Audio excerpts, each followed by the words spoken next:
Hello, my name is Jesan Sorrells, and this is the Leadership Lessons from the Great Books podcast, episode number 5, with my co-host today, Erika Weed. Good Hello, morning. Erika. Good morning. All right. So we're going to have a little conversation here today, and I'm going to open up a little bit with, with this thought. This is kind of a continuation from the last episode.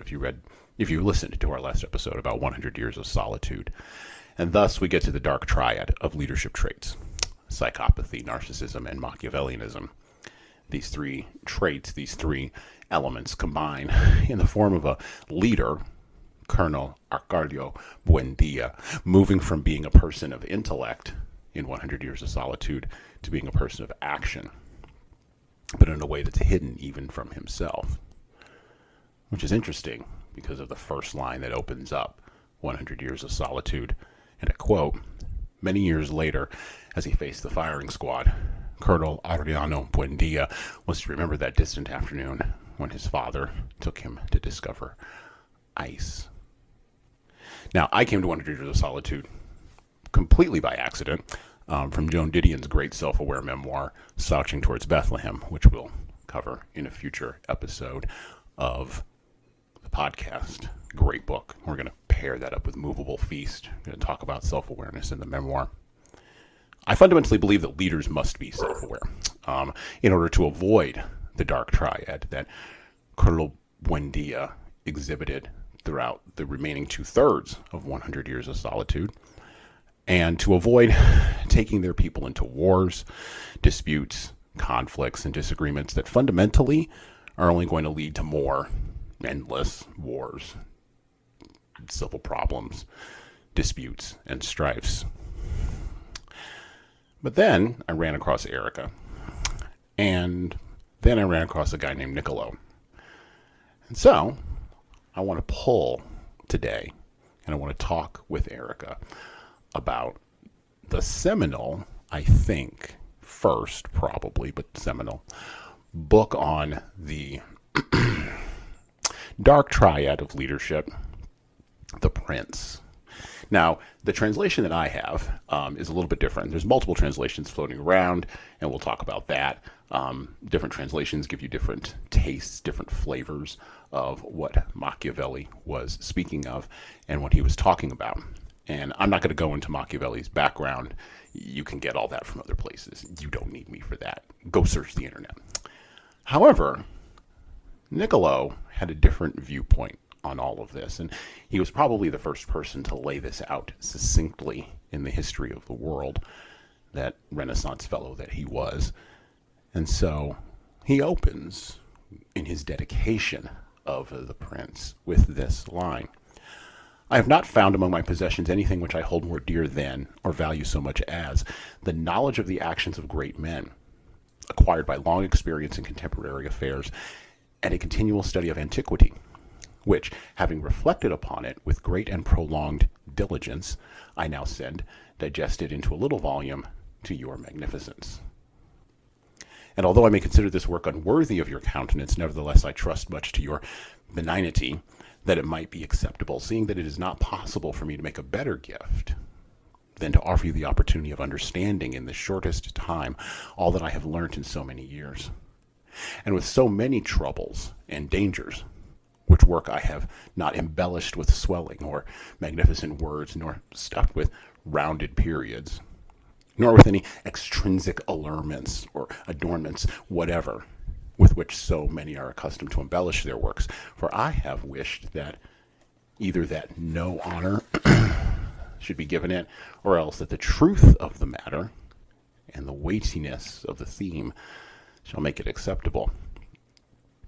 Nor do I hold with those who regard it as a presumption if a man of low and humble condition dare to discuss and settle the concerns of princes, which we're going to do on the podcast today. Because just as those who draw landscapes place themselves below in the plain to contemplate the nature of the mountains and of lofty places, and in order to contemplate the plains place themselves upon high mountains, even so to understand the nature of the people, it needs to be a prince. And to understand that of princes, It needs to be of the people. And that's just the opening. Anger, arrogance, pride, overweening ambition, a desire for authority, and a desire to rule over others. The reality of leadership is that what's done in the dark is very often rewarded in light. And in the space of telling the raw, perceived truth of leadership, the man, such as it were, at the top of the mountain, such as it were, is the Renaissance writer Niccolo Machiavelli. You can read about Machiavelli's birth everywhere. Like I said, I'm not going to talk to you about any of that today. Instead, we're going to talk about the things that no one wants to talk about in leadership today. We're going to talk about being selfish rather than being collaborative. We're going to talk about the selfish desires of leaders rather than the expansive desires of teams very often. We're going to talk about a leader as a no-holds-barred jungle fighter. By the way, there's a guy named Jeffrey Pfeffer who wrote that in a book, Leadership BS, Fixing Careers and Workplaces One Truth at a Time. And we're going to peel away some chunks from the myth of leadership, or maybe some layers from the onion. Because what leaders do in the dark that they deem effective and appropriate to accomplishing their own goals matters quite a bit for us to understand. And Machiavelli, often seen as the main advocate of getting dirty, may actually be misunderstood by us, I think. I don't think he was maybe easy to buttonhole or easy to pigeonhole as he's been made to appear. So in order to understand this and put it in its proper context, I would like to welcome the soon-to-be current doctoral candidate, Erika Weed. Erika is a professional executive coach and development consultant. She founded her consulting firm, Ascendry Incorporated, in 2015. So she's an entrepreneur, which is great. She's a doctoral candidate at George Washington University, pursuing a degree in human and organizational development focused on leader behavior and development. Her LinkedIn profile, which you should go connect with her on LinkedIn, and I'll have all of the links to her profiles, her social stuff, her research, anything else in the show notes below this episode. So her LinkedIn profile quite succinctly states that, quote, "As a coach, I support my clients in their work to learn about themselves. As a facilitator, I support groups as they learn about how to function together. And as a student, I'm working to better understand the truth about leadership, effectiveness, and achieving goals. My goal is to create a more inclusive model of leadership in order to better understand the most effective leadership characteristics in the context of real organizations." And as you know, if you know anything about me and you've been listening to the podcast, yeah, we're reading literature, and yeah, we're reading great books, but we're also in the pursuit of truth, no matter where that journey may lead. As I said before, welcome, Erika. Thank you. I'm excited to be here. I'm excited to be able to talk about The Prince. I haven't picked it up in several years, so it's nice to be back with the literature. Now, is there anything that I said in my opening that is patently incorrect that we need to start off with in pursuit of the truth? Yeah, so as I mentioned to you, I am an academic at heart, and there are a couple of things that are just challenging to me, and definitions are something that I am passionate about making sure that we're all clear on. So when we talk about leadership, a lot of people mischaracterize leadership as a position. So we get very comfortable talking about the leader as a person or leadership as a position up at the top making decisions. And I think the better way to understand leadership is that it's a relationship. It's a relationship between you, the leader, and those who follow. There was a great quote in some of my dark leader literature that talks about, you can't have leadership without followers. Otherwise, you're a crazy person talking to yourself. You're just walking around for no reason.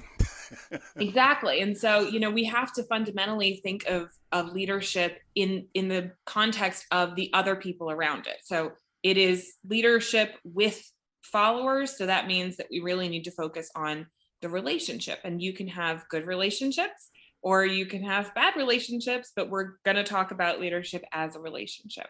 And the other thing to remember is that when we talk about the dark triad, we're not talking about personality traits. So personality traits are characteristics that you are born with. They're ingrained in your DNA. There are some that are activated early on in life between 4 and 7. But basically, by the time you're a teenager, your personality is fixed. And so we don't talk about the dark triad as personality traits.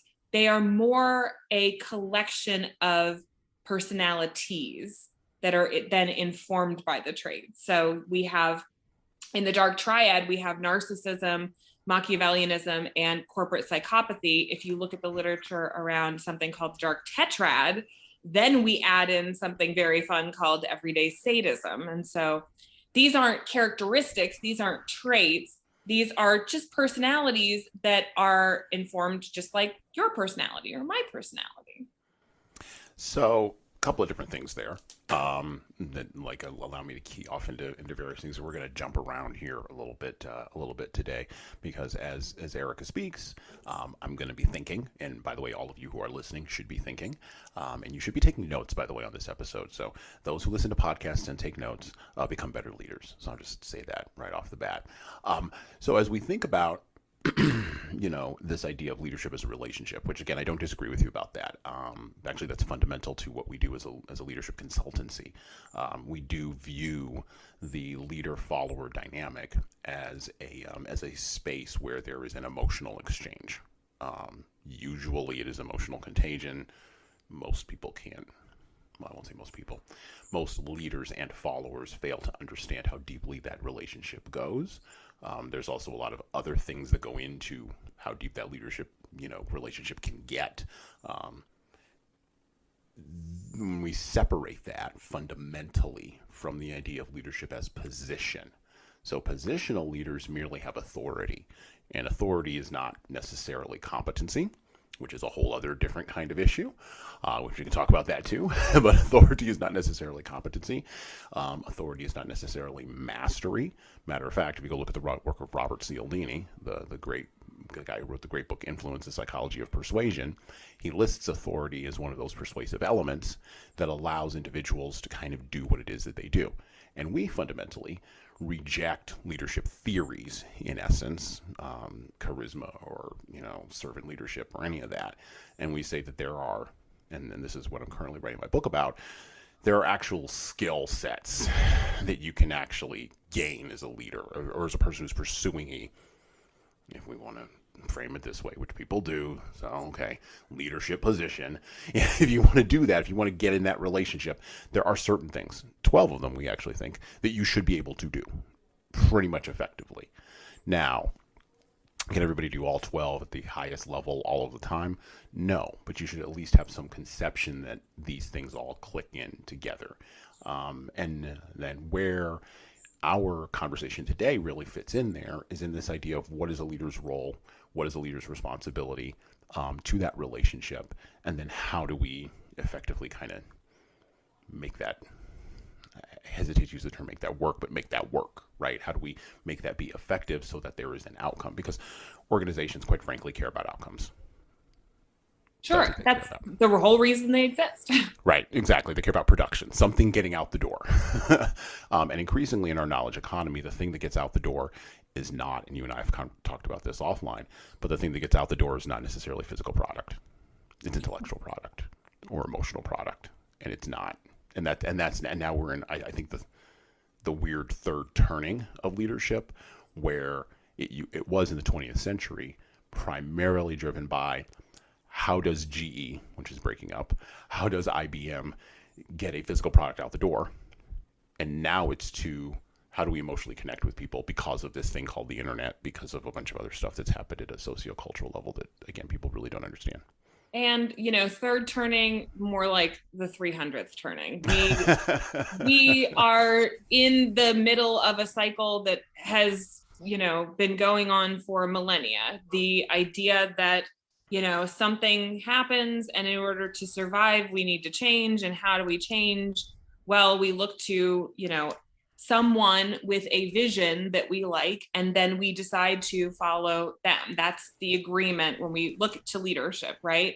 We are, as followers, we are allowing someone to take us someplace. Somebody who we ultimately are going to trust to give us more than we could ever find for ourselves. And so, this, you frame it as the third incarnation of leadership, I'm sorry to tell you that, the stuff that we find in The Prince is not that different than what we are experiencing right now in terms of global pandemic, the internet revolution, new types of products, new economies, new markets, these things. It feels strange and new, but I mean, there are a lot of similarities that we can draw here. Well, and let's talk about Machiavelli, right? So this is the reason why The Prince, and other works that he's done, like the discourses that he wrote, have lasted what, 600 years, 500 years, and we've read on this podcast already. We've read from the Bible. We've read from the Iliad, Homer. We've read from Meditations by Marcus Aurelius. So, like, this is a long stretch of books that, quite frankly, I mean, we can argue about the canon all day, but they're there because they speak to certain human truths that are immutable and, to a certain degree, immutable and unchangeable. Potentially. How we respond to those circumstances. I would say potentially. I think that you're absolutely right. I think that there are great books that we look to for guidance, and we look to find information about how we can be successful as well. I think, one of the things that we can never do, though, is separate those pieces of literature from their context. And I think, if we think about The Prince, yes, it is the granddaddy of leadership books. It's one of the first prescriptive leadership books. So think of it like self-help books. And that makes it an important part of the leadership canon. However, we cannot stop from recognizing the context in which it was published.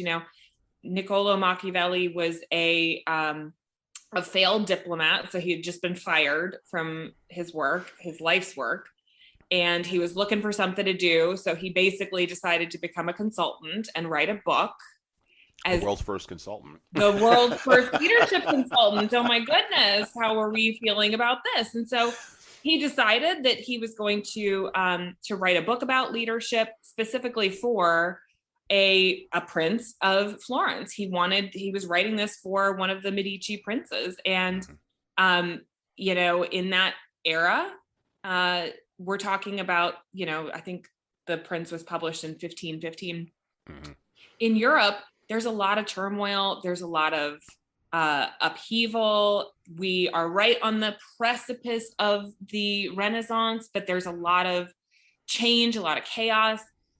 Politics is the same as religion, is the same as the republics. We are fighting wars over these things. And in Italy at this time, the punishment for being bad at politics is death. And right. So when we talk about, my translation, I was reading through my translation last night, and the author talks about, Machiavelli is so dramatic, and it's either this or that. It has to be one or the other, and it's either success or death. And really, that's what was going on. Politics in Europe at that time was very dangerous. It was a dangerous place to be, and losing power might mean losing your life. And so recognizing that that's the environment that this book was written in. So as we are looking at how this book fits into our leadership style and organizations today, well, if you lose your C-suite position, chances are they're not going to kill you. So maybe we frame some of Machiavelli's advice in that way. And I want to get into the amygdala too, because the amygdala doesn't, you can tell your amygdala that all day. And sometimes it's hard to stop your brain from jumping to those conclusions. And so again, you talked in the beginning about how leadership is self-awareness in leadership is so important. We want to make sure, obviously, there are going to be things that leaders can't share with other people. However, those things should not be shielded from yourself. Right. And so when we talk about how we can develop effective leadership looking at personality, which is what we're going to talk about today, we got to remember that it is that self-awareness, it's that self-acceptance, that really does moderate the difference between being a person with a certain personality and, shall we say, a monster. Right. Back to the book. No, this is good. Back to the book. Because I really do. I want to chunk into Machiavelli and then use that as a baseline to kind of talk about some of the things. I've taken a ton of notes while you've been talking, and we're gonna, again, remember I said this podcast episode, take notes. Okay, this is how you're going to become a better leader. The Prince, and now the translation that I have is from 1998. It's the W.K. Marriott translation. I don't know if that's a good one. It's just the one that I have. I say at once, there are fewer difficulties in holding hereditary states and those long accustomed to the family of their prince than new ones. For it is sufficient only not to transgress the customs of his ancestors, and to deal prudently with circumstances as they arise for a prince of average powers to maintain himself in his state, unless he be deprived of it by some extraordinary and excessive force. And if he should be so deprived of it, whenever anything sinister happens to the usurper, he will regain it. Hereditary states. Now, you just mentioned, princes, politics, religion, all being tied in together, right? Heredity was also tied into this as well. And we are currently in our culture having a massive flux moment, and this has been coming for a while, around the value of merit in relation to income inequality. Now, we are not an economics podcast, nor are we a sociocultural podcast. I don't want to delve into those worlds that Steven Pinker and and Bjorn Lomborg and other folks have delved into. I'm not getting into any of that. I'm just saying we're having this flex moment where we're judging basically our modern day version of heredity, which we define as meritocracy. For a leader at this time in this moment, if I inherit through merit, and I'm putting that in air quotes for a whole variety of reasons, but if I inherit through merit my position and my promotion, am I going to exhibit more of these behaviors, or am I going to be more inclined to do less of that? Was Machiavelli correct? Or am I going to be, more inclined to engage around the worst parts of narcissism, right? The worst, and from the literature, everybody's got a touch of narcissism. Okay. Because that's how you basically live through the world, because if you didn't, it would just be constant negative emotion all the time. And we're going to talk about the big 5 factors of personality too here a little bit. We're going to investigate that. But am I more likely to exhibit some type of one of these pieces of behavior, one of these pieces of the collection, as you framed it, of my personality? Or if I flex on merit, am I going to be more humble? Or maybe that's not the opposite. Maybe it's just more self-aware. So I think let's flip that around, because really what you're talking about is outcomes versus behaviors. Okay. Mm-hmm. And this is a conversation that has been going on in leadership forever. Where does effective leadership come from? Right. In Machiavelli's day, what we're talking about, hereditary leadership, well, that's genetic. Mm-hmm. And it used to be that up until, the early 1900s, a lot of leadership theory was based on the idea that some of these things are inherited, that your good personality, you're tall, you got a nice head of hair, it almost always was men. So it's always you're muscular. Yeah. And these were the characteristics that made for a good leader. Right. Now, obviously, we've shifted to meritocracy, which means you're not born a good leader exactly. Well, we now have to wrestle with some of the complexity of where that good leadership comes from. And I think one of the challenges that Machiavelli had was that he wanted, just for the benefit of the person who was paying for this book, he wanted to be able to say, yes, you inherit good leadership. So your parents are a good leader, and therefore you're going to be a good leader. It creates that kind of inherent stability. But what we know is that it's more complex than that. Mm-hmm. We have to consider a lot of different factors. And if you look at the literature of leadership, it is currently trying to mull through something called complexity leadership, which is where we find all the different things, all the different pieces of the recipe that go into this perfect type of leadership. And spoiler alert, we haven't found them all. Right. It's so ever changing. And so when you ask, who's going to engage, basically, if you ask who's going to engage in some of these more toxic leadership traits, I think it has less to do about how you got there and more to do with how well you know who you are once you get there. Now it has less to do with how you got there. Let me push a little bit on that. If I started an organization, let's do a thought game. I start an organization, and let's say the organization is Goldman Sachs. I'm just going to pick something outrageous. Fine.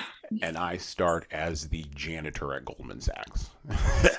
And I have a vision of a path to get to being the CEO of Goldman Sachs. Now, forget the fact that there is no path there. Forget that for just a minute. It's a cul-de-sac. I'm not getting out of it. Okay, forget that. I have enough self-confidence. Let's frame it that way. Overweening self-confidence, narcissism, to believe that there is a path that I can go up. That I can go up that hill. Piece. I can go up that hill, right? Okay, so I'm setting myself up. I'm doing things that would be in the Michael J. Fox movie Secret of My Success, right? I'm running around, I'm changing clothes. I've got the the Day Bow Bow song going in the background on my iPod. It's all set up, right? And somehow through the machinations, and if you haven't seen Secret of My Success or you don't know the Day Bow Bow song, it's called Oh Yeah, actually go download it on Spotify. Anyway, I've got all the dynamics set up, right?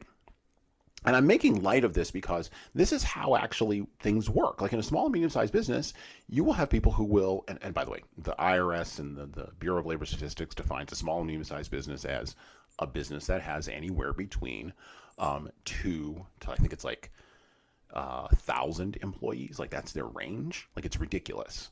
And in America, 60% of people still work for small to medium-sized business organizations.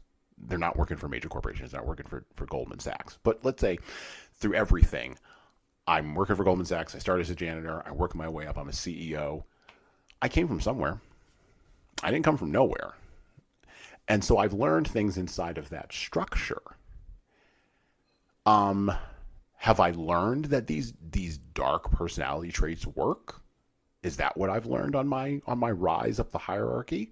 Or have I learned something else? Does where you come from, does it? I think it does matter. I think it does matter where you come from, because and then this gets into women and minority leaders, which I'm going to get into in just a second. But if I'm a white male working my way up from janitor to like CEO, does that matter? Does that context matter for how I exhibit these behaviors? No. And I'll tell you why. Okay. Because you didn't work your way up from janitor for no reason. And you didn't get from janitor to CEO without having some of these characteristics that we're talking about, right? So the dark personalities, as you mentioned, we all have a little bit. Well, really, the way to think about that is that it exists on a continuum. Some people are low in narcissism. They don't have self-confidence. They don't have vision. They tend to be fine where they're at. They're not ambitious. Some people are high in narcissism without it being a disorder. And so we have to think about subclinical, non-disorder personalities as existing on a continuum. Now, what we find is people who are higher in the characteristics of these dark personalities, like narcissism, like Machiavellianism, like corporate psychopathy, tend, oddly, to rise to positions of power more easily. Now, there's a lot of different reasons for that. It's because they tend to be very confident. It's because they tend to be very political, like we see in Machiavelli. It's because they tend to have less empathy for the people around them. So they're okay with being selfish and making selfish moves, self-centric moves. And these are characteristics that a lot of small corporations, large companies, multinational organizations really appreciate and value, because they feel like those characteristics are the predictors of success in those positions of power. I So didn't say secret really, of my success for no reason. I didn't mention that movie for no exactly. reason. And so really, it's not that you don't, your personality doesn't change over your life. I'm sorry to tell you. If you're high in these characteristics when you're working in the mailroom, you definitely are going to be high in these characteristics when you're in the C-suite. But what we want to see is the behaviors being intentionally selected. We don't want to see people with challenging personalities behaving in whatever way they feel like, because then that becomes toxic. So the goal really, the idea of going from the janitor's closet to the C-suite, it does not change your personality. What it does is it gives you way more freedom to behave in the ways that you feel are appropriate, and the way that you feel it's appropriate to behave may not actually be effective. Right. Okay. Now, the sub question underneath there: women and minority leaders, because we do have a fair number of them who listen to the podcast. Yeah. Apparently, in the literature on these subclinical traits, those traits track less to female and minority leaders, from what I've read. Now, why is that? So there's a couple of different things to think about, right? Number one, a lot of these leadership characteristics were just developed on the skeletal frame of older white men. Okay. So it's the skeletal frame that they were developed on, not necessarily the fact of the behaviors themselves. It's not necessarily the behaviors themselves, but if you look at the way that leadership was defined, or the way that leadership characteristics are defined, they are characteristics that we would traditionally see in older white men. All right. And there's a reason for that. It's because that's where the leadership was 50 years ago. There were not women or minorities in positions of power, especially in this country, but in other places as well. Sure. So we really didn't start looking at the way that these things changed until the 80s was when it began. And even then, even now, we look at the statistical significance of women and minorities in positions of authority and leadership in this country, and the stats ain't good. It's low on both. So we have to think about, how we define leadership and what looks like leadership to us, what looks like appropriate, acceptable leadership was just modeled on people that weren't you and me. Okay. Now, that's the first thing to think about. Okay. Now, an anthropologist would say on a global context, when you're talking about communal versus individualistic cultural contexts, okay, they would assert, if they were sitting in my seat, they would assert that these traits shift around because of the social pressures that are inside of an anthropological context. Right. Okay. I just want to be clear on that. Okay. So keep going. I didn't want to interrupt your point. So that was the first piece is, the structure that we've looked at has been a narrow structure. But our structure is broadening, and we'll be broader over the course of 100 years, which is why I say we're in a third turning, because that cultural context is broadening. That's what the internet has done for us. But so it's just the structure, but what's the other piece of it? So the other piece of it is how you behave. We talk about personality like it's the be all and end all. And personality is just a list of your preferences for how you like to do things. That's all your personality is. Personality, and this is what I tell my clients all the time, personality is not performance. Okay. If you look at me when I first wake up in the morning, and then you look at me in front of a group of 300 while I'm working, those are two completely different people. Right. And the reason for that is because I can moderate my personality preferences and go and work in front of a large group of people. I'm an ambivert, by the way. So sure.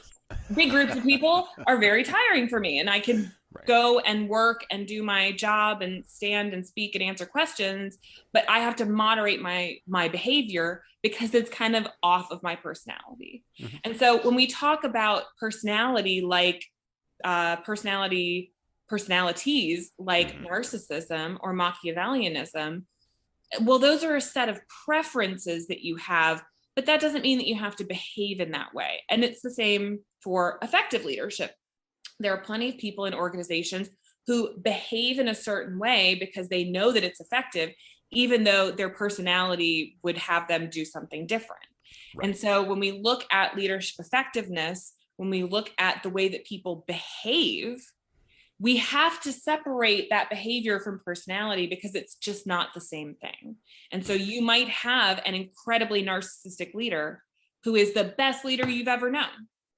Inspirational, tells you where to go, gets you there, keeps their promises, listens to you. It's just not their natural state of being. Right. And so I want to make sure that when we talk about leadership, we can talk about leadership through the lens of personality. We can talk about leadership through the lens of characteristics, but really the performance is a different thing. So I want to talk about leadership and self-deception, and I want to talk about leadership and self-actualization, because I just had a thought there when you talked about the separation of, kind of, not really separation, but the framing, right, of leadership, which goes back to your initial point about framing leadership in a particular context, right? One of the questions that we always get from our clients is, well, I'm this way at home, but I'm this way at work. Is that a problem? I'm like, no, like you have different contexts. It's fine. I just say no, it's fine.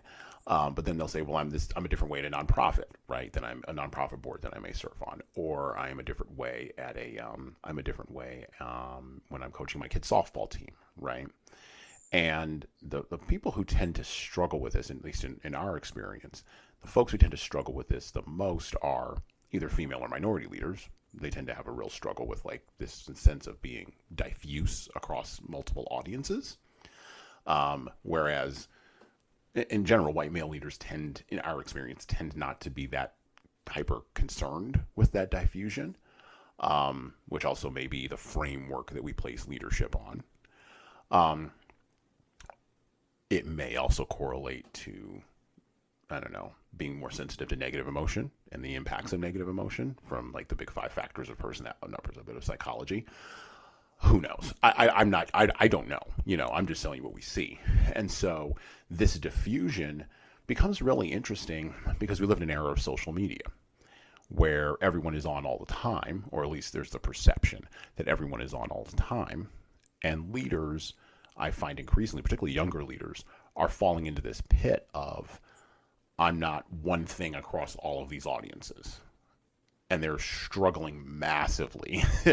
So for younger leaders, and by younger, I merely mean leaders who are generationally younger, leaders who grew up underneath and I'm going to name off the big tech companies here, the Facebook, Instagram, WhatsApp, YouTube, always on thing that myself as a 42-year-old did not grow up under. What's up, my millennials? And I'm like, the only thing I owe the audience is a good time. Like I don't owe them anything else. So I owe them the show, right? What you're really talking about is the understanding that people are starting to have of how exhausting it is to have to be all things to all people and never yourself. Right. And I think you're right. I think that there's a certain group of people, and I won't even put a generational cap on it because I'm not sure that's helpful. But the idea that you're supposed to be, I'm just saying I put a generational cap on it because it's mostly younger leaders who I hear have that anxiety, whereas older leaders that we work with tend to not express that. So again, we had a very narrow list of behaviors and characteristics up until the 80s. That were like, you needed to be tall, you needed to be forceful, you needed to be assertive, you needed to be, all these things. And these were characteristics that typically existed with more experienced, more Caucasian, more male leadership. Right. And what happened is that we got pretty used to seeing people like that in positions of power. And sometimes those characteristics are not authentic to people who are less male, less Caucasian, less middle-aged. And also, there are certain characteristics that are not welcomed by people who are, differently gendered and of different races. I think, you and I can pretty much understand that the word aggressive is an ain't no thing for us. We can't really, if I as a woman am described as aggressive, then I have done something wrong. If you as an African American male are described as aggressive, then you have probably done something that is socially considered wrong. If a white man is described as aggressive, well, that's a great thing. And so we have to kind of toe this line, I think, as leadership changes. We're going to have to become more accepting of different types of personalities, regardless of the things that we cannot change. So again, we want to talk about identity and the characteristics of ourselves that we can't change. You're going to talk about race. You're going to talk about gender. You're going to talk about sexual identity. You're going to talk about able-bodiedness. There's a bunch of others. But the goal, I think, and the place that I see the literature really moving is that we're talking about authenticity. We're talking about at work and at home being as close together as possible. We're talking about relieving you of the burden of having to be something that you're not, because that's a ton of energy that you're wasting trying to change something that cannot be changed. It would be the same as if I had to dress physically as a man every day for work and, put on some kind of a suit for that. It would be the same as somebody asking you to change your skin color for work. You can do it, but that doesn't feel good. It won't look good. You're not going to feel authentic. You're not going to feel Eddie Murphy well. had an entire bit on that on Saturday Night Live back in the day. I know. And you know what the crazy thing is? The crazy thing is that he was completely welcomed and completely accepted once he did that. Well, of course, if you're going to conform to this rigid idea of what a leader is that is based entirely on somebody that you are not, you can do it. Yeah. The goal of my work in the leadership industry, the goal of yours, I'm sure as well, is to give people a different option. And for me, the option is, let us play to your natural personality. Let us understand what your natural personality is. And let's give you some behaviors that you can use that are going to accomplish your goals within that natural personality. And thus we have to start with this idea of, because you mentioned the different ways in which identity, which by the way is also socially constructed, so that's another negotiation, and I come out of the space, the negotiation. I come out of the just invented these names. I come out of the negotiation and conflict management space. So there's you're negotiating your social identity while you're also trying to internally negotiate your own identity. And in order to even do that identity negotiation work effectively, we have to be self-aware. So let's talk about that a little bit. Back to the book. But the difficulties occur from, again, Machiavelli, but the difficulties occur in a new principality. And firstly, if it be not entirely new, but is, as it were, a member of a state, which taken collectively may be called composite, the changes arise chiefly from an inherent difficulty which there is in all new principalities. For men change their rulers willingly, hoping to better themselves, and this hope induces them to take up arms against him who rules, wherein they are deceived, because they afterwards find by experience they have gone from bad to worse. This follows also on another natural and common necessity, which always causes a new prince to burden those who have submitted to him with his soldiery and with infinite other hardships, which he must put upon his new acquisition. Machiavelli is going directly to relationships there, by the way. He's saying that it's not just the prince, it's the prince and the followers, and we're co-creating reality together. Not to get all mystical on you, but we're co-creating reality together. Okay.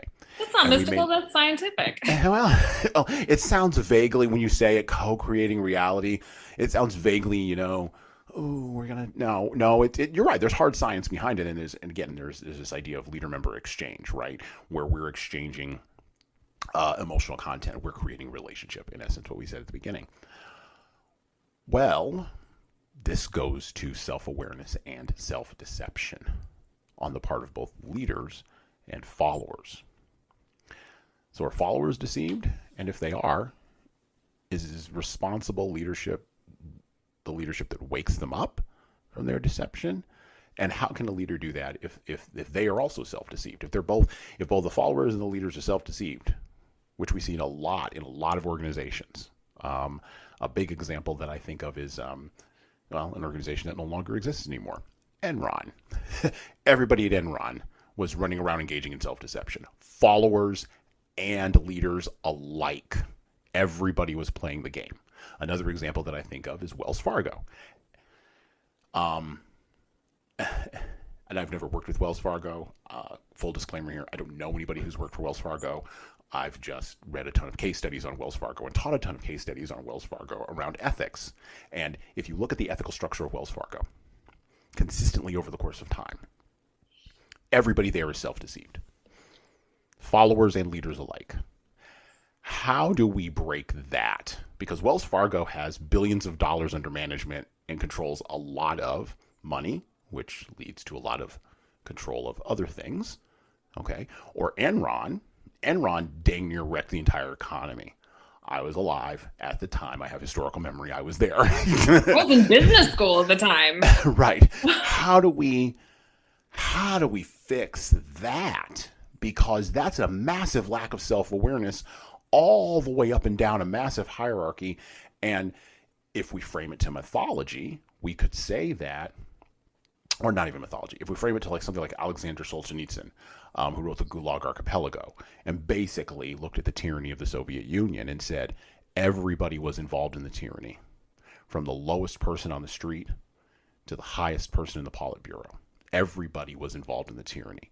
Or if you look at under communism, the East German secret police, the Stasi, claimed that they had literally 50% of the population informing on the other 50% of the population. Yeah. And everybody was participating in the tyranny. Now, we can see it in a state, and we can say that's not correct. We can clearly see that that kind of tyranny doesn't work at a nation-state level. And yet... Doesn't it, though? It doesn't. The Soviet Union collapsed. But... I mean, it took it 70 years for everybody to wake up. You've heard the phrase, the system works exactly as it's supposed to. The system works if you're at the top, and the people in the top of the system get hurt last. Oh no. The system works in general. So here's what. And by the way, Solzhenitsyn would push back. He would say, "I wrote the Gulag Archipelago." Like that's proof that the system doesn't work, that it ossifies and it collapses. So here's the thing: is that it works until it doesn't work. And okay. So what we're talking about here, so there's got to be a fundamental. So let's start at the beginning, right? Yeah, let's start with fundamentals. Yeah. Let's start with the fundamentals of truth, right? Yep. So we're all searching, you as a professional, me as a student, there are philosophers out there through the ages who are all searching for truth with a capital T, right? Yep. Religion's got it. Organizational cultures found it. You know, we're working on creating a philosophy around ourselves that is just truth with a capital T.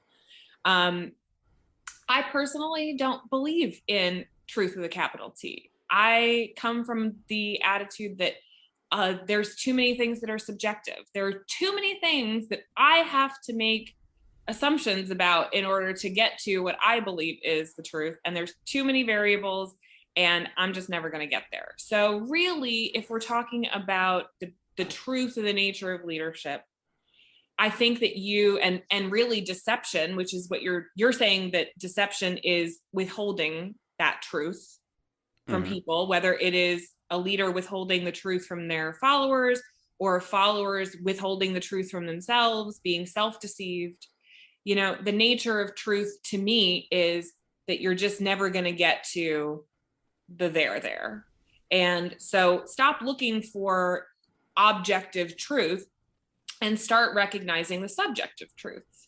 The subjective truths that you're referring to are the things that make it psychologically possible for us to exist. The idea of self-deception is that if we actually knew the truth, our heads would explode. We wouldn't be able to psychologically cope. The amount of complexity and the lack of control in the world that we live in is just crazy. And if we knew everything that was going on, we would just go insane. So start from that place and recognize that self-deception can serve a purpose in that way as kind of psychological protection. And so here's the part where the leader comes in. Well, the leader has control over a lot of information, and they can create as much protection for their people as they want. Mm-hmm. And here's where we get into difficulty, because how much protection are you providing your followers versus are you withholding things that they really need?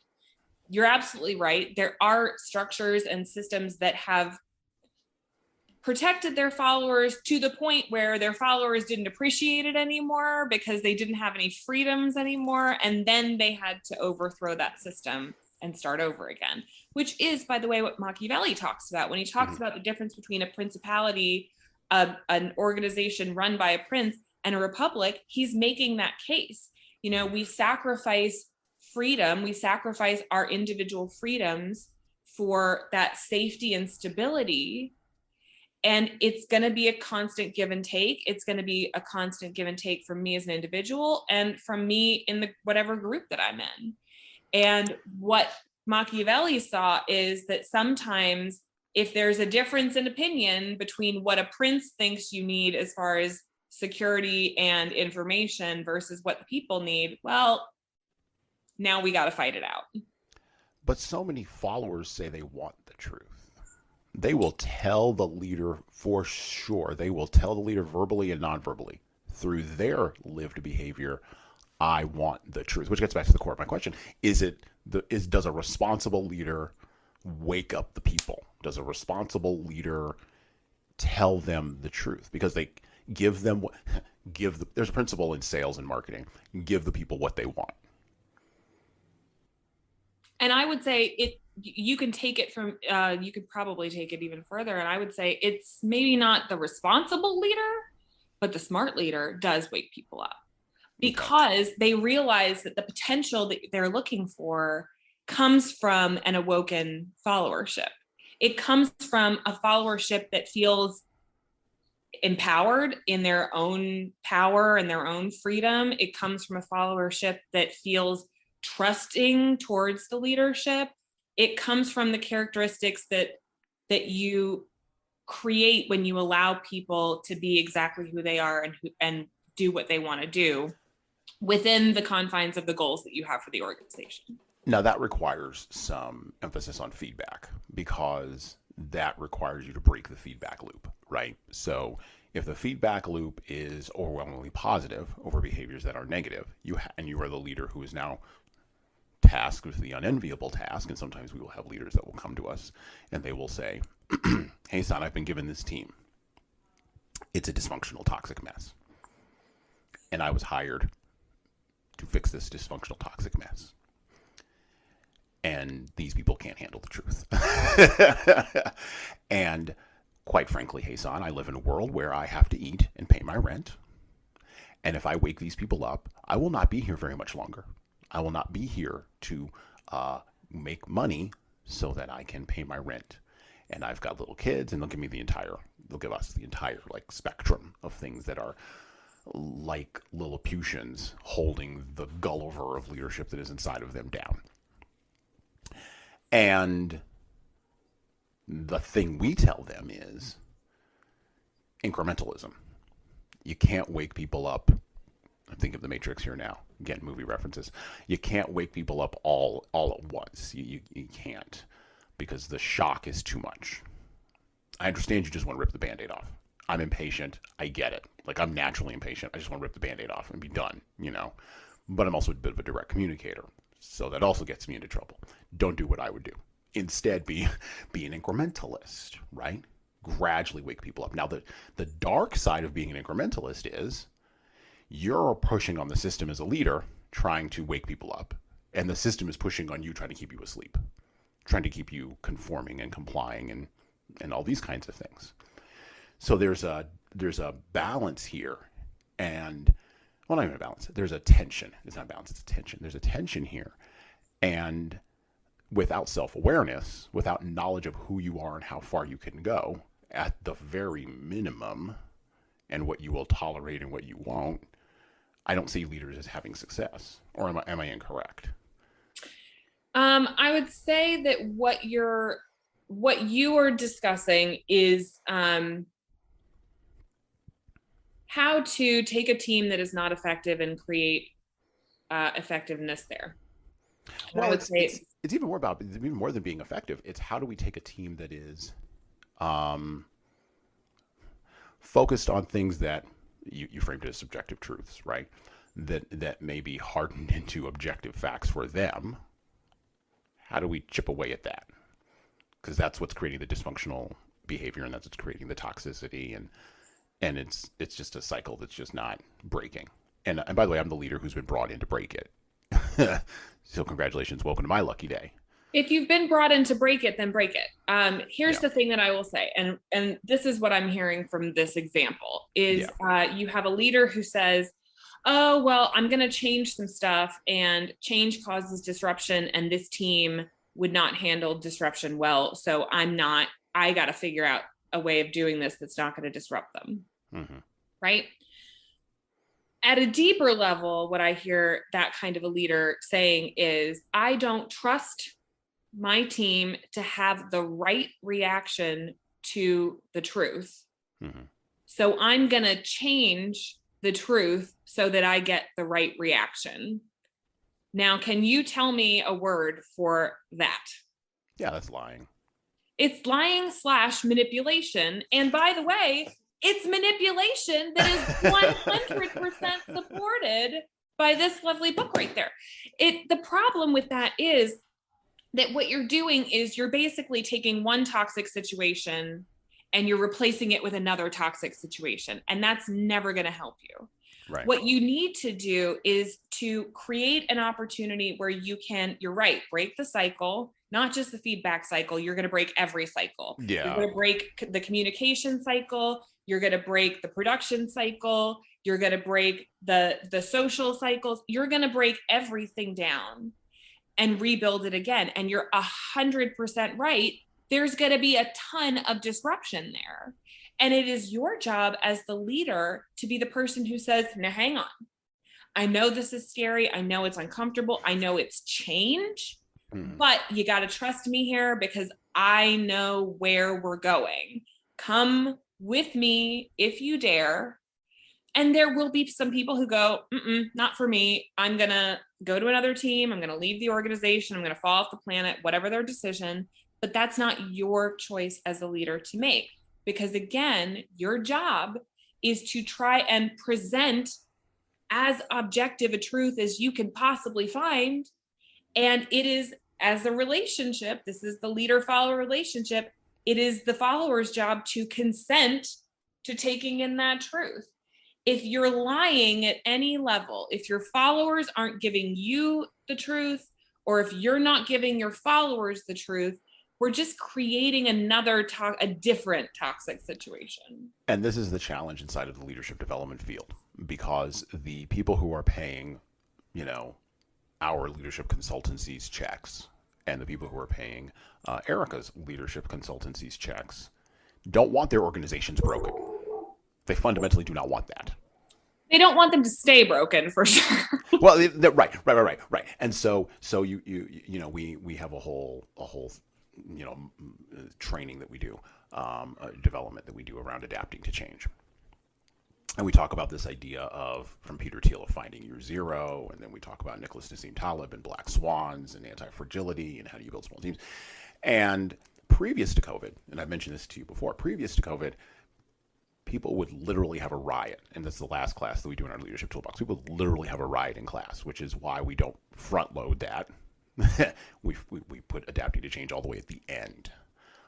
So you do these 11 other things and they all collapse into, now I can adapt to change, right? Knowing your role and responsibilities, being self-aware, understanding how to manage conflict, which for me, because I'm a conflict guy and that's the hammer I've got and everything I see is a nail, when you cause that disruption, you're going to create conflict. You just are. And you have to know your conflict management style, and you have to know your approach, and you have to know other people's approach and all this. Okay. Persuasion tactics, dealing with difficult people, high conflict people, not people who have narcissism as a psychological issue, but people who are narcissistic, people who are passive aggressive. Narcissism. Higher narcissism, right. You have to understand how to give positive performance reviews and how to deal with discipline and how to hand out feedback. You have to understand the difference between motivation and morale. They're not the same thing. And even though they're often collapsed together as the same thing, you have to understand how to coach people for accountability. You have to understand how to manage a diverse workforce. And then after you understand all of that, then you can adapt people to change. Mm-hmm. Previous to COVID, when we would give that module, there would be there would be riots. So we put it at the end. And you still get a lot of kerfluffle. In a post-COVID environment, there's no kerfluffle anymore.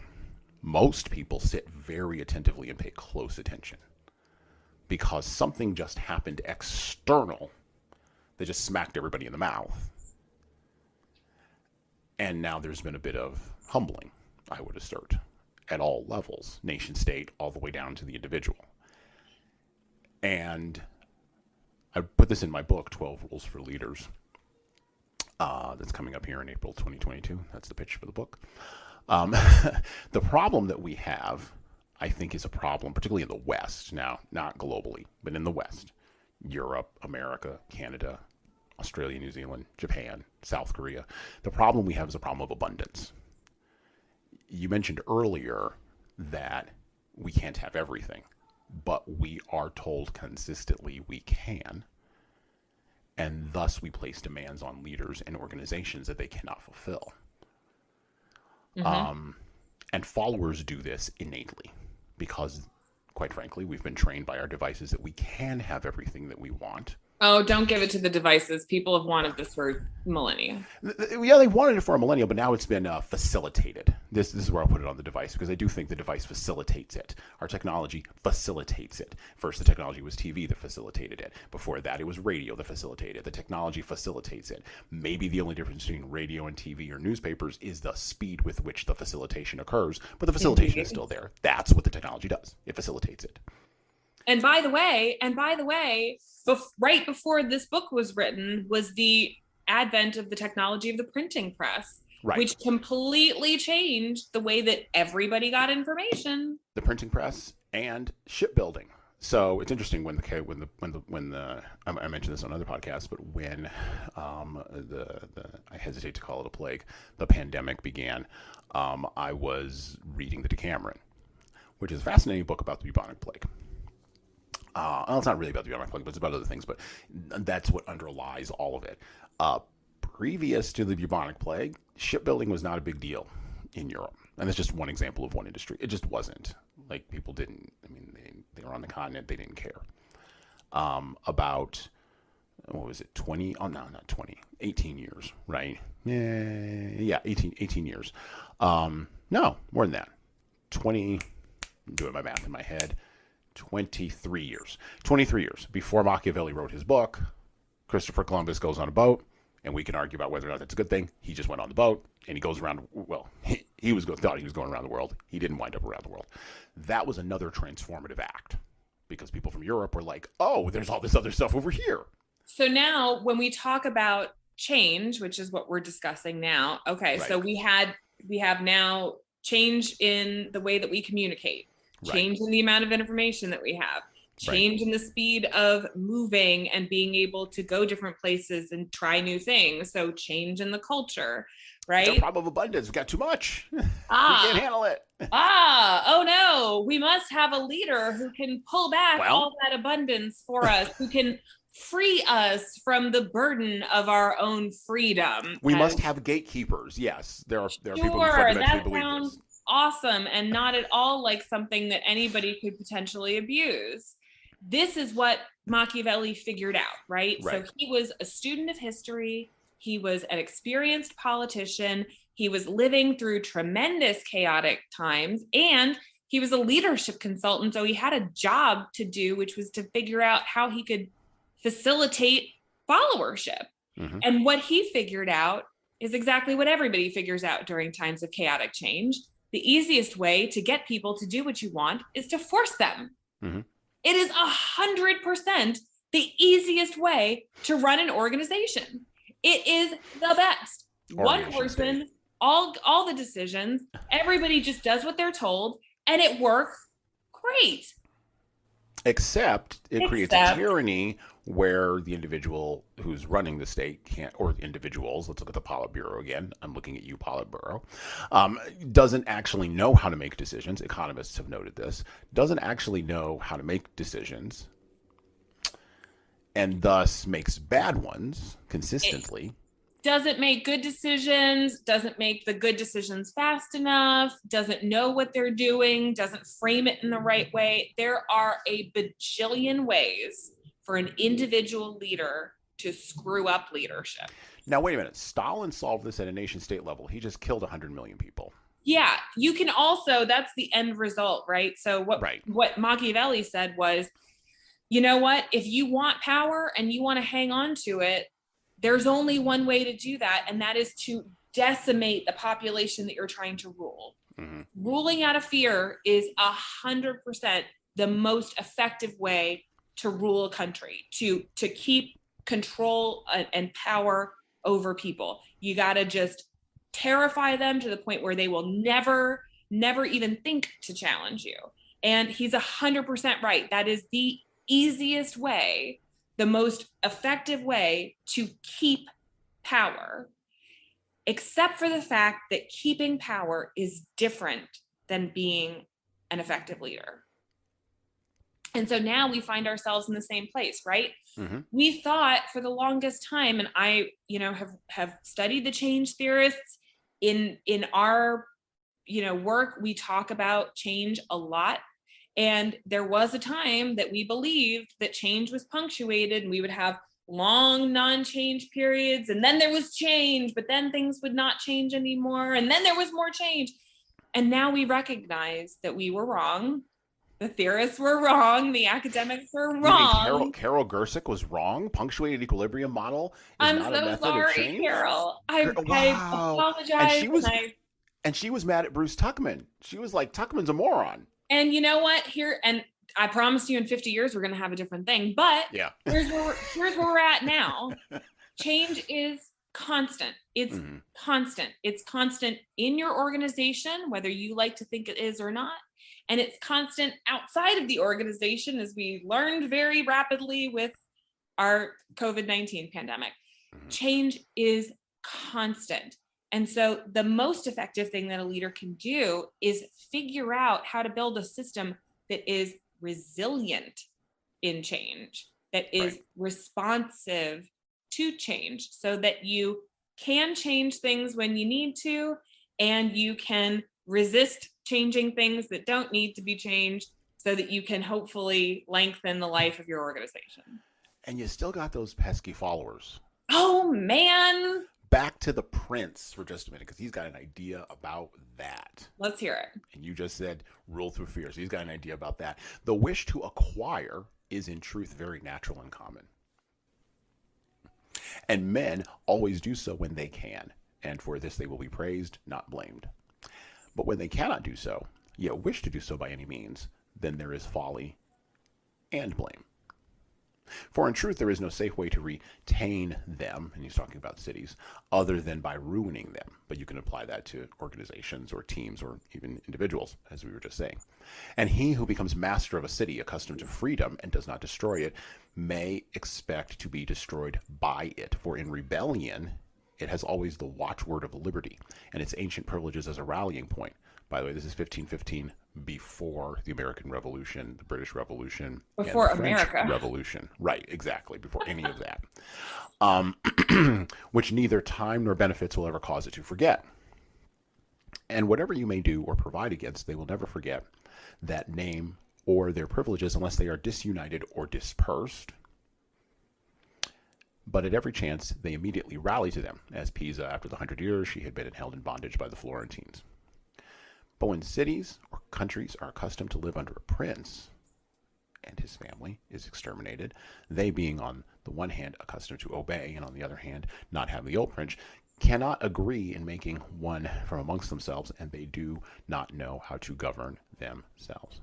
For this reason, they are very slow to take up arms, and a prince can gain them to himself and secure them much more easily. But in republics, there is much more vitality, greater hatred, and more desire for vengeance, which will never permit them to allow the memory of their former liberty to rest, so that the safest way is to destroy them or to reside there. We see this with corporate takeovers.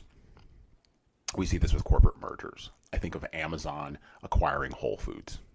When Amazon acquired Whole Foods, there was a very small story, and almost nobody paid attention to it except for maybe you saw it, and maybe me, and we were about the only two people in America that saw it. And it's worth commenting on, by the way, here at this point. When Amazon, the giant whale that Amazon is, acquired Whole Foods, literally the day after the acquisition went through, a third of the Whole Foods executives left. They just pieced out. They pieced out of the former republic. They're like, nope, we don't want to be under this tyranny. They didn't attempt to try to change Amazon. They didn't even attempt to mount a rebellion. I'm sure they got stock options and wonderful packages and all these other kinds of things, but associating it with a monetary reward is a little bit of a venal thing, and we do a lot of that in our culture anyway, which I also object to, because I think there's more motivations than just money, and I don't even think that money is the primary motivation for most people. I think that there's other motivations that are way deeper and way less examined at a psychological level than money, but okay, we're going to do the venal one. Fine, they got their packages and they left. But you look at Amazon's response to that, and they were, as usual, they were dead quiet. They just sort of let it happen, and they're like, okay, yeah, moving on. I don't know. Rebellion.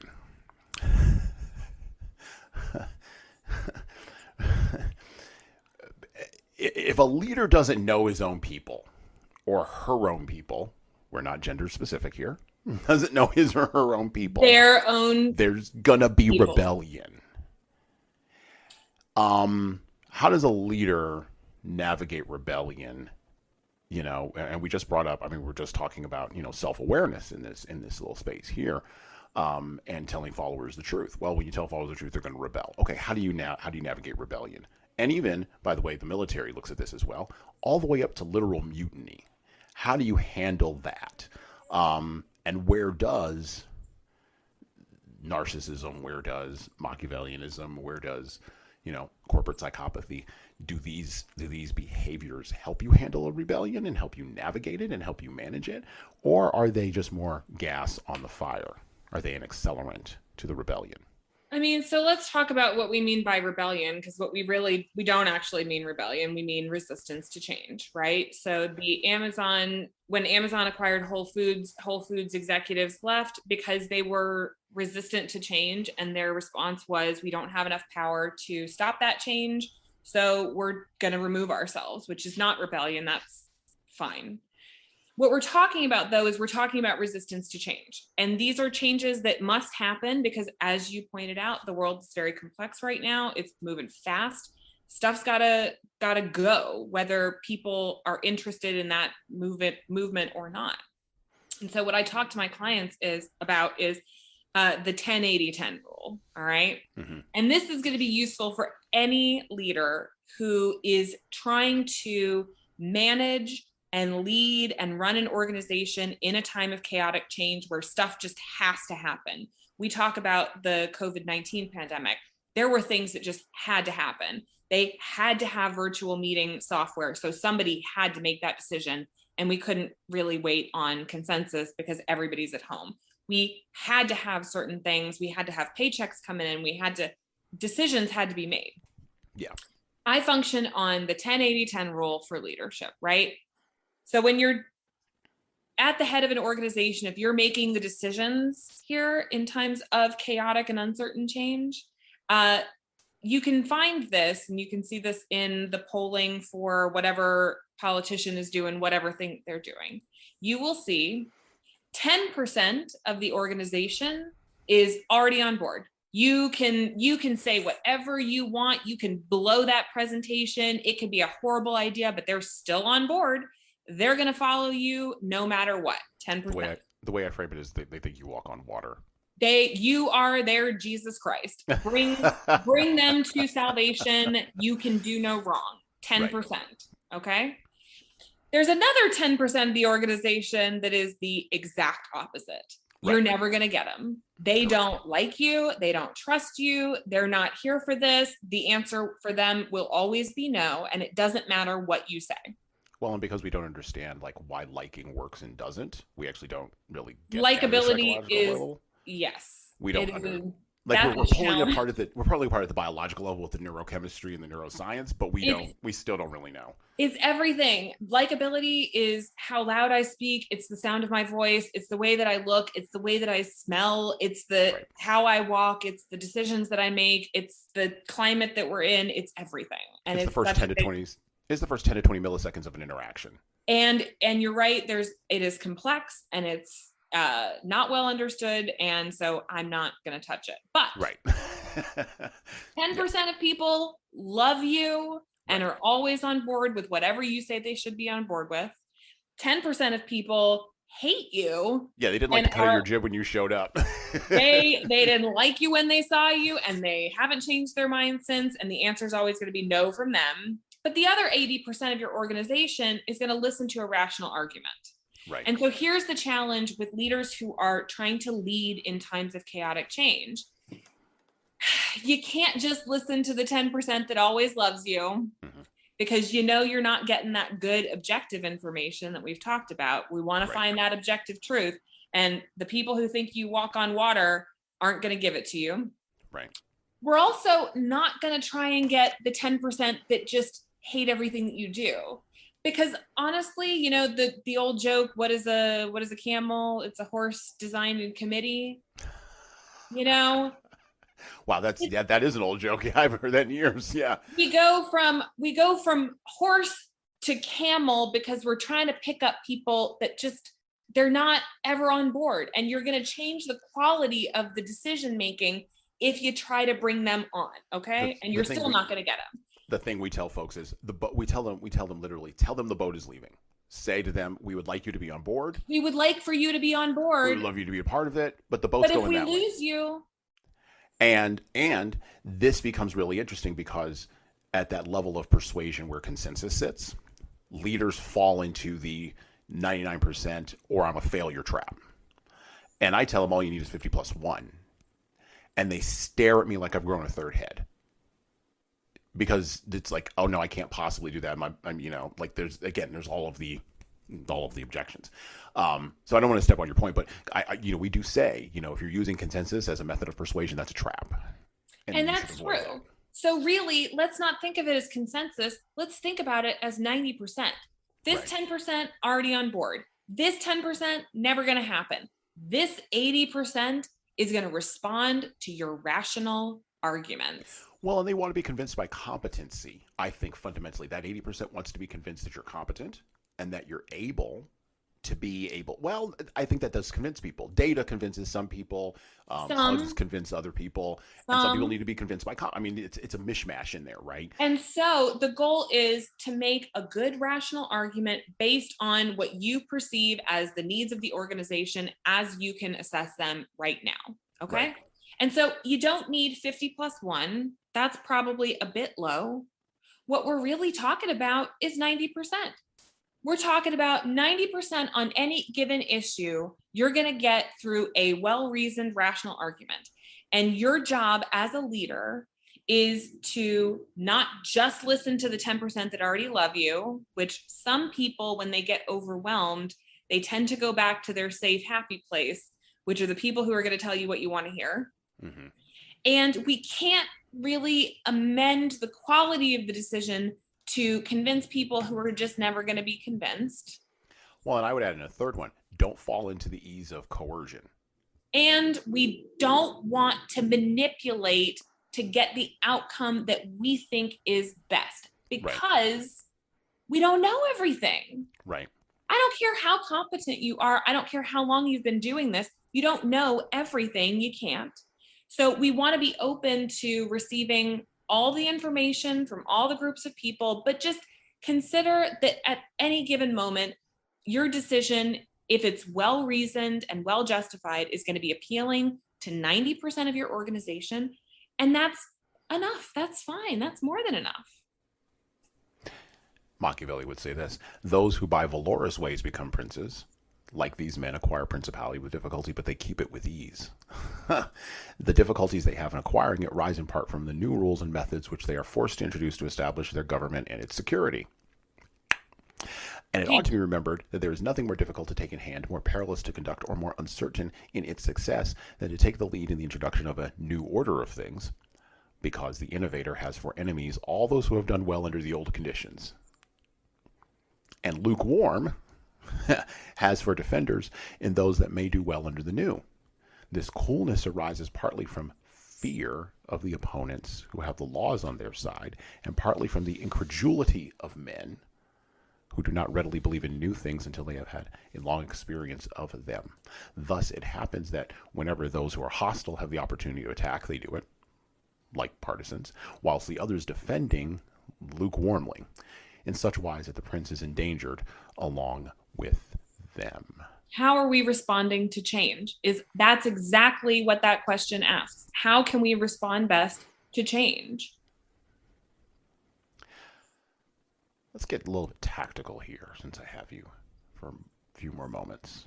Let's look at this tetrarch or triad, whichever it is. And I'm looking here, glancing over here on my other screen, at the work of the writing of Manfred F.R. Ketz de Vries. He appears to be Dutch fellow, writer and researcher in this space of how do you coach a toxic leader? How do you deal with this dark triad, right, of behaviors that Erika and I have been talking about for the last little bit here.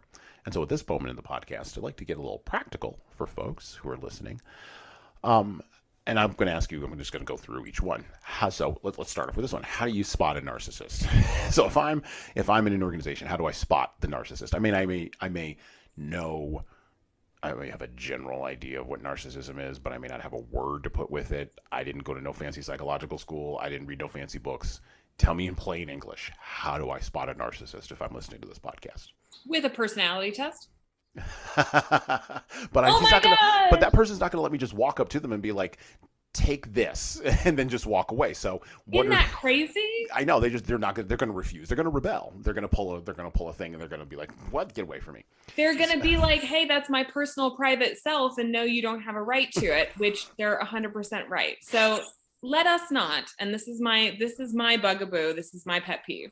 Mm-hmm. Let us not confuse performance with personality. Again, okay. I just have to come back to this. How do I, from the outside, spot somebody's internal private interactions with themselves and internal private needs without giving them a personality test? Well, spoiler alert, you don't. Okay. So let's talk about what you're really asking about, which is the behaviors, right? Right. How do I spot narcissistic behaviors then? Well, okay. So number one, narcissism is a personality type that is characterized by a lack of empathy for others and a desire to protect one's self. So it really comes to a place of being self-interested. Now, as you mentioned earlier, when we talk about being self-interested, it gets a little dicey because we're all self-interested. Yeah, we all care about ourselves. We're all selfish. There you go. So the goal really is to understand that it's ourself first, but not by itself. It's ourself first, not alone. So when we talk about the characteristics of a narcissist that people dislike so much, it's really the selfishness. It's the self-centeredness. It is being somebody who cares about themselves and no one else. And so if you ask me, how do I spot a narcissist? You don't spot a narcissist, but you can spot narcissistic behaviors, not caring about the needs of others. Sometimes, we can't. Sometimes the decisions that have to be made have to be made irrespective of how much we like the people around us or how much we want to do for them. Sometimes the bad decisions have to be made. However, what we want is for somebody to recognize that while their own needs are important, they're not the only things that need to be concerned about. How do we spot the behavior of a Machiavellian personality? Or, sorry, Machiavellian behavior, I guess, not personality. How do we spot Machiavellian behavior? So to be Machiavellian is to be somebody who is kind of callously interested in maneuvering people in order to get those outcomes. So the idea of, the path doesn't matter. It's the outcome that's the most important thing, right? This is very characteristic of American businesses. It doesn't matter how we got here. We just need to achieve our goals. That is the heartbeat of a Machiavellian personality. It is a person who does not particularly care or recognizes that their care of other people isn't going to achieve the goals that they're looking for. And so they're okay with operating outside of those relationships, which really means they're okay with operating outside of the social norms that we've created, which is how we get some of those illegal behaviors. And then how do we spot the behaviors of a corporate psychopath? A corporate psychopath is, again, I want to be very clear, subclinical. So we're not talking about a clinically deranged and disturbed person. We're not talking about, murderers and serial killers. And a corporate psychopath is somebody who has a clinical lack of empathy, and that's it. They don't feel what other people feel. And so it never comes into account when they talk about decision making. A corporate psychopath is somebody who can't understand that you don't like something, because the question is not for them whether they like it or not. They don't feel that way. The question for them is, does it work? Is it productive? Is it achieving their goals? And so when you talk about subclinical psychopathy, what we're really talking about is somebody who doesn't take emotions or feelings into consideration when they're making their decisions. And finally, probably ones that I think maybe more at a mid-managerial level in the organizational culture folks might run into, although you're going to run into all these kinds of behaviors everywhere in the culture, from the front line all the way up to the top. Looking at the two that Manfred was speaking about in his Harvard Business Review article here, that I think, that again, we get a lot of questions about, and we find that people struggle quite a bit in addressing the behaviors of these individuals. How does someone address the behavior of a passive-aggressive individual, or an individual who's exhibiting passive-aggressive behavior? Individual behaviors, especially something as general as passive aggression. The question is, why are they being passive aggressive as opposed to aggressive or passive? The usual situation, this is a completely different podcast, by the way. But usually people are passive aggressive because aggression isn't appropriate in the situation that they're in. And so they have to resort to passive aggression or jokes in order to make their point. So if you find that you're in an organization or you're on a team with somebody who is constantly passive aggressive, I would say that there is an issue that must be dealt with, and that your team probably needs to be better about sharing the real situations that are going on and being okay with people who are in conflict. Right. And that's one of the areas where we do some of our best work, because people are uncomfortable in general, we have found, with conflict. And really at a fundamental level uncomfortable with confrontation, because confrontation is not conflict. Those are two different things, and people struggle mightily to separate those two ideas in their heads. Well, and conflict and confrontation, one of the things that, so in the way that I coach, I coach around the characteristics of self-actualization, one of which is candor, which is being completely upfront and giving the honest truth as you see it to another person. So honesty, truly. Right. And the other one is comfort with conflict. And so again, conflict can be yelling and screaming. Conflict can just be me saying, I challenge you on this thing because I don't agree with you. The idea is to create constructive conflict and candor. And these are some of the foundation pieces of what I would call psychological safety in an organization.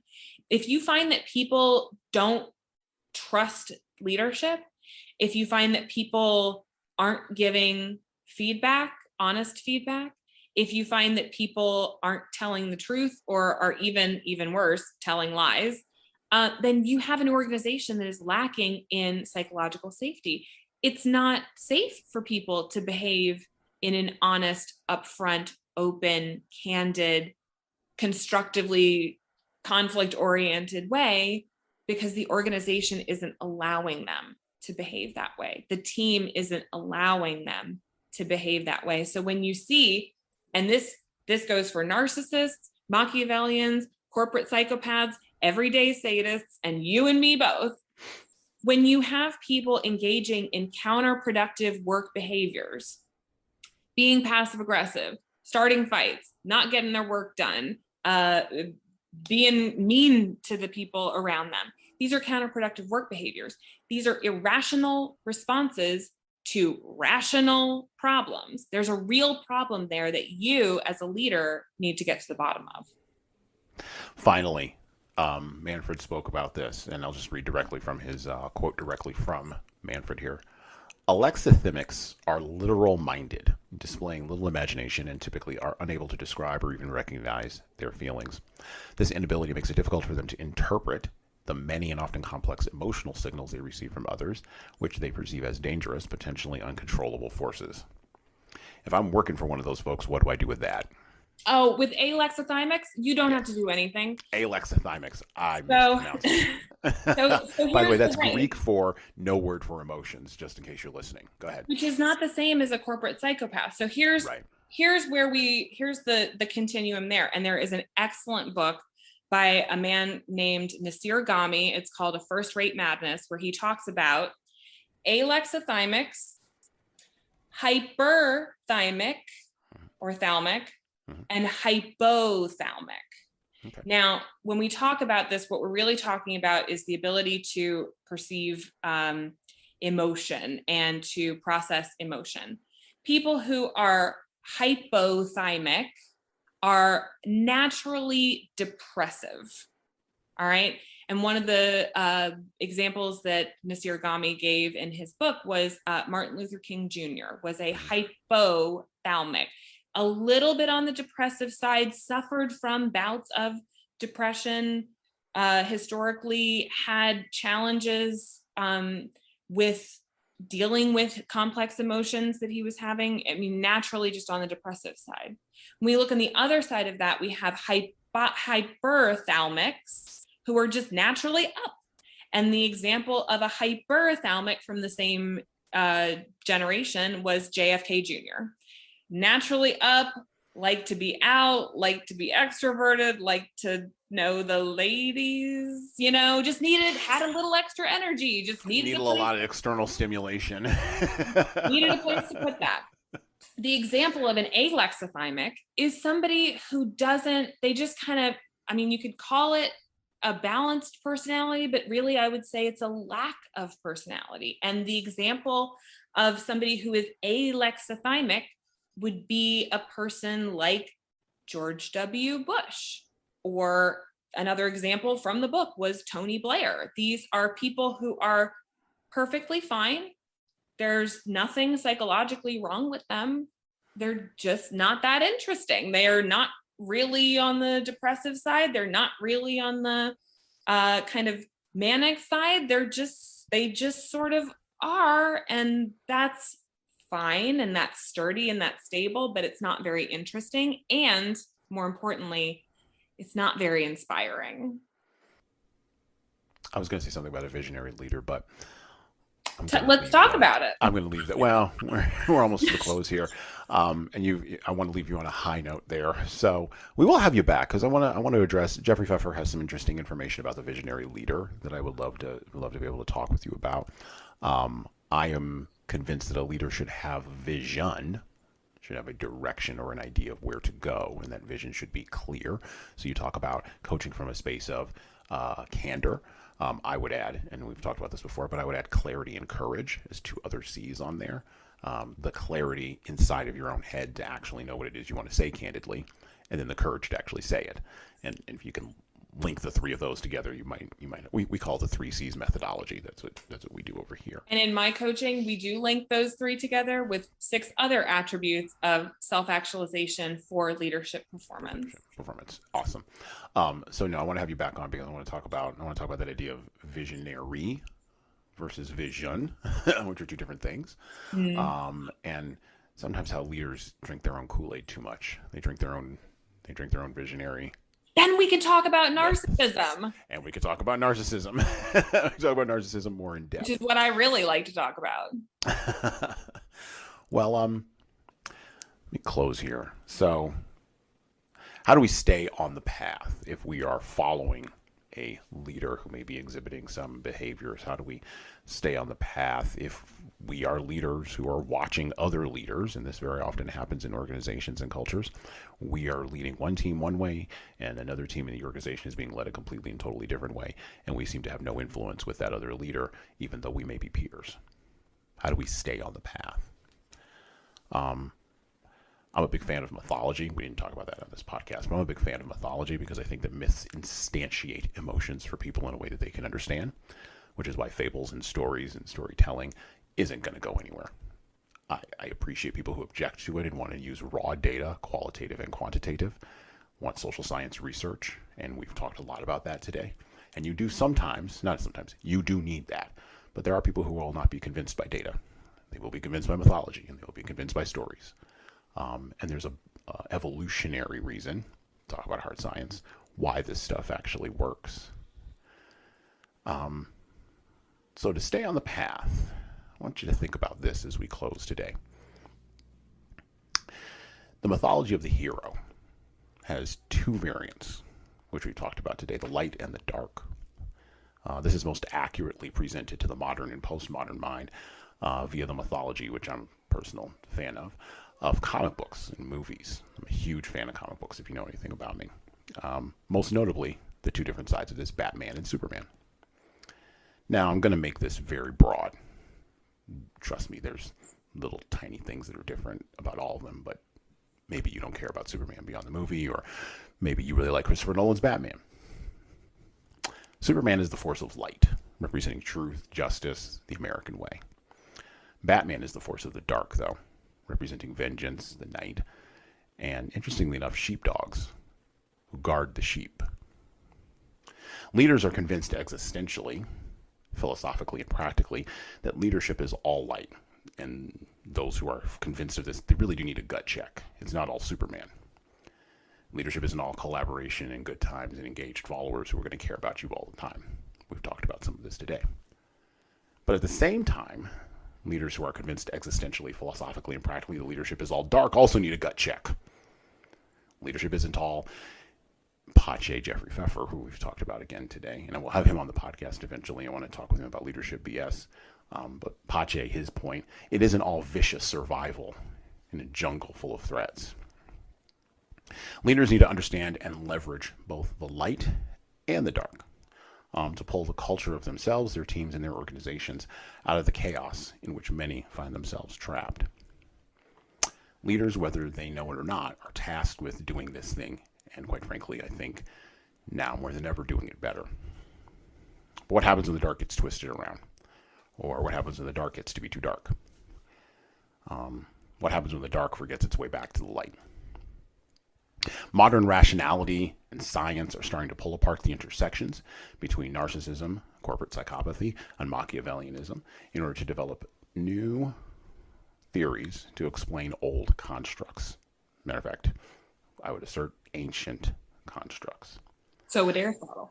There you go. This pursuit of a new species of understanding is worthwhile, practicable, and actually applicable to your regular lived life as a leader. This new understanding of old human behavior will lead to hopefully new constructs of leadership that can be revivified generation after generation in what Clark Kent, journalist for the Daily Planet, would call, quote unquote, the never-ending battle against the forces of evil, the principalities and powers, and the rulers of the darkness who prefer to stay in the dark, right, of this world. And as the dark gets more devious, and leaders are going to have to watch out for this, as the dark gets more devious, seeking to hide next to the light, because the light always has a shadow, particularly when it's cast on something, leadership culture will need constant revivification. It'll need constant renewal. Leaders are increasingly being pressured to make decisions about who they're going to be and how they're going to lead, how they're going to be a hero, how they're going to build a myth out of the yawning leadership vacuums that we are experiencing in the 21st century. Fundamentally, I believe, even after I said all that staying on the path, the only path, is the one that cuts both through the light and the dark and cuts through the center of every individual leader's heart. So that's all I've got. Erika, do you have anything you'd like to promote today? Any places you would like the podcast listeners to go? I will say that everyone listening is welcome to visit www.ascendry.com, which is my website. I talk a lot about the need to understand self before we can engage in any kind of relationship, including a leadership relationship with followers. We talk a lot about the light and the dark and how they exist together. And I talk a lot about how systems sometimes support things that people don't. You know, we talked a little bit today about the system working exactly as it was designed to.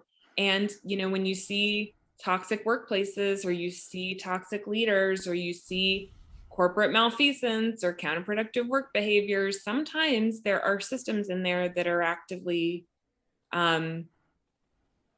upholding those behaviors. And so I think for leaders, the most important thing to remember is that you naturally, as a human being, have both a light side and a shadow, as Jung would call it. The goal, though, is what we call full integration. And full integration is learning to love the parts of yourself that you were taught to hate.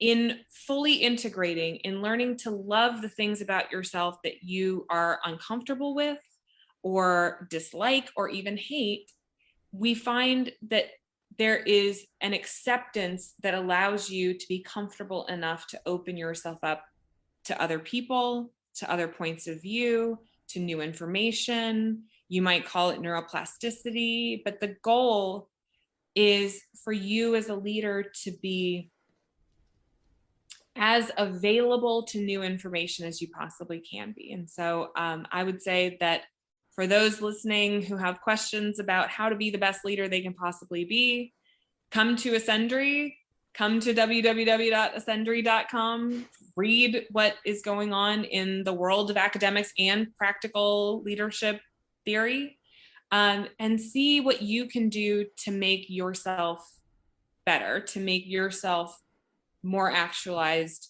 to support yourself, because that's the easiest way to make sure that you don't find yourself in a toxic situation as a leader and a follower. Awesome. Thank you, Erika. And we will have links to ascendry.com and to books that Erika has mentioned on the podcast today. We will also have links to Erika's LinkedIn profile, where you can connect with her and check her out, and get connected with her in all the ways that matter.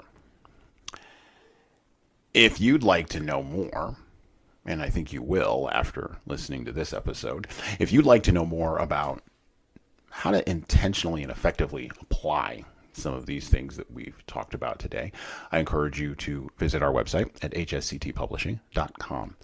You want to get new information? Yeah, you want to get new information, but you also want to figure out, how do I put it to my day-to-day? How do I get down in the nitty-gritty? How do I get into the dirt? And how do I rise towards the light? We can help you do all that with our customized webinar products, our 12 module leadership toolbox masterclass. And of course, for executives, our 3 pillars product, where we take a year and we walk you through self-awareness, conflict management, and leadership storytelling, what we consider to be the 3 pillars of successful leaders. If you would like a digital platform, a digital solution, we have Leading Keys. So go check us out at leadingkeys.com and take a look at that. Yes, it is oriented currently towards long-term care. However, in 2022, we will be expanding that to a much larger audience and allowing everybody to take advantage of the insights that we have on that platform. Micro-learning, because as I said before, we are in a day of abundance, and people want abundance, and so we have listened to what the people want. But we're also going to give you something that you need. We have remote live training services and remote consulting and coaching services. As a matter of fact, a good chunk of Leadership Toolbox actually all of Leadership Toolbox has includes about 6.5 hours of live coaching with myself. And so we can get you to where you want to go and ask you some tough questions and figure out kind of how you're going to develop as a leader. Now, I've got a couple of books out there, so you can check out My Boss Doesn't Care, 100 Essays on Disrupting Your Workplace by Disrupting Your Boss. That's available on Amazon. And upcoming in April 2022, 12 Rules for Leaders, a foundation of intentional leadership. So you'll be able to check that out on all the different places where you'll be able to check that out. And please join our pre-order list. We are building a list of folks who would be interested in attending webinars, training sessions, and other events that we will be hosting around the launch of that book.